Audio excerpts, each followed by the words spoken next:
So really quick, just to kind of give you some context for what I'm going to be talking about, who I am, why I'm here. Big theme of my life has always been connection. I'm someone who looks at a lot of big things, very broad plane, very big concepts, and I find connections between them. One thing Arturo didn't know before he invited me up here was that I dropped out of my logic class in college. So I'm sorry, but I feel like that actually sets up my talk even better. I'm someone that hasn't, for better or for worse, followed structure in my life. Instead, I've been more interested in relationships between things, how they relate, how they flow together, and why that matters for us and what we're doing. So to tell you a little bit about what we're going to be talking about, I'm going to tell you a story.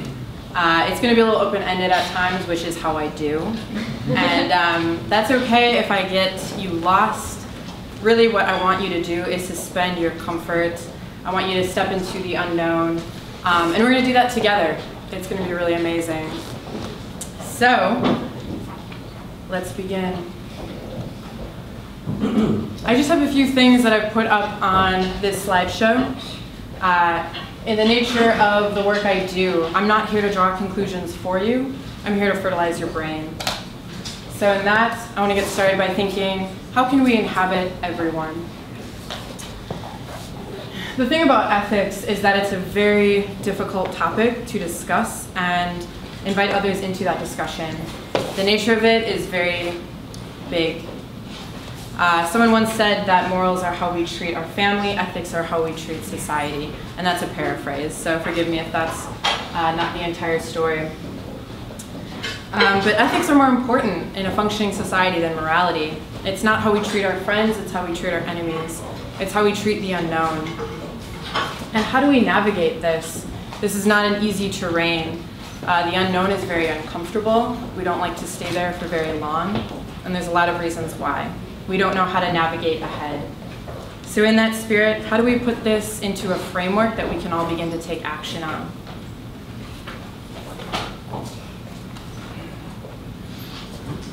Just want you to take a moment and read that quote. I believe with everything I have that intention is what matters. Intention is what drives our impact, and it makes a big difference. Camus said, a man without ethics is a wild beast loosed into the world, or upon this world. And I think we all know what that means.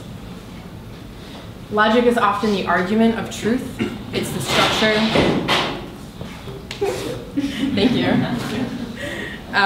But the energy of that truth, your message, and how you relate that message to others is really what carries it forward. So the reason I dropped out of that class was because A plus B equals C didn't necessarily make sense to me. But when I can communicate A very clearly to other people, C becomes a lot more easy to reach. The Native Americans have a saying that truth is your protection.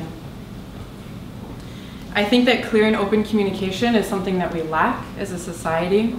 I think it's very hard to do on a day-to-day basis. But there's always a ripple effect between us and our actions in the world.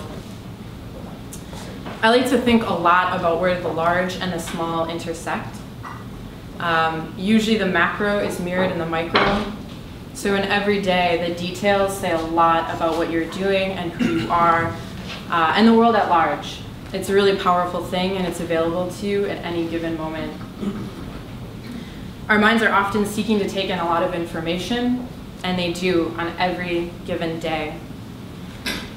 And the problem is that we have so much to process, and it becomes impossible. So instead, our mind seeks to just plug in what we find into what we already know. That's the comfort zone. And it's dangerous. Wouldn't be a PowerPoint without a picture of my cat. I want to talk about how ethics is connection. And this is one of the small things that truly matters. When we look at a large topic, when we look at a large concept, how do we begin to distill this into our lives? I'm going to tell you a quick story. It's going to get a little personal. If you cry, it's okay. several weeks ago, right before Christmas, my cat Wanda got sick. And she's my girl. Our animals, they're our people. And I took her to the vet and they probed around and they couldn't find out what was wrong. And that put me at a really scary point, which was that I didn't know what to do to move forward. I couldn't fix it. It was not my problem to solve. So I was just present in that moment with my cat, bearing witness to whatever was there for me to witness, which was life, death, illness, tragedy, pain, confusion, loss of control. But in that moment, one thing happened that really stuck out to me and changed that whole situation.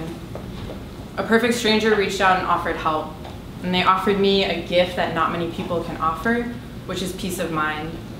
And she offered to take care of my cat as I was home. I couldn't afford to pay for a hospital. She was in a really bad state. And I let this stranger come into my home and take care of my cat. And I was so amazed by this act of kindness. There was no incentive. She had nothing to gain. I hadn't promised her any money, but she offered, and I said yes. And that is a gift. For me, kindness, real kindness, is about stepping in someone else's shoes and not saying, how can I be nice to them to get what I want, but how can I actually help this person? What do they need from me? How can we begin to ask that on the day-to-day? I also like to meditate on being the universe. This is not just something I throw out there, but I think it's a really valuable exercise, which is to imagine yourself, and then to imagine the room, and then to imagine the city, and the community, and the world. And you have love for them all.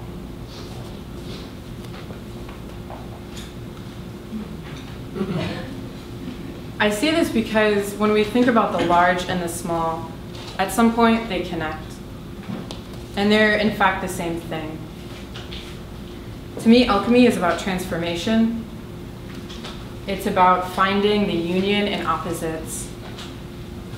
And when we find that union, the event is neutralized, the situation is neutralized, and solutions naturally emerge. It's pretty magical. I believe in that, and I believe it has something for us to learn.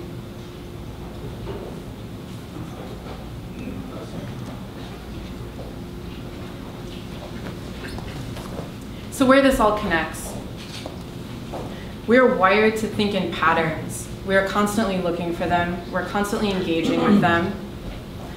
And that's information that we then plug into our framework. But creative people are awesome. They resist this shorthand. They in fact think larger. They think into complexity. Complexity excites them, I would hope. Fluid structures, the way the world is, very difficult to conceptualize. In fact, most often impossible. We can't wrap our mind fully around the problem.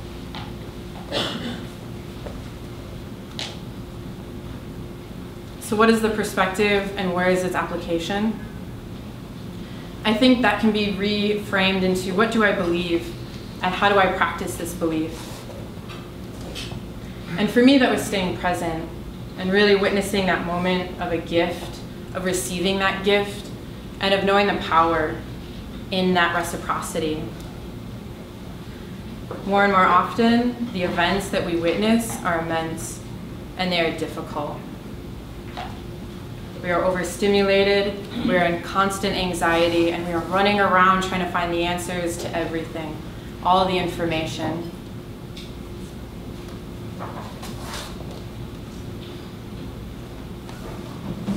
But you are responsible. We are responsible for the world, and that can either be a good thing or a bad thing, depending on how you look at it. But as a designer, you have power, and that's a really beautiful, incredible thing. And what do we do with this power?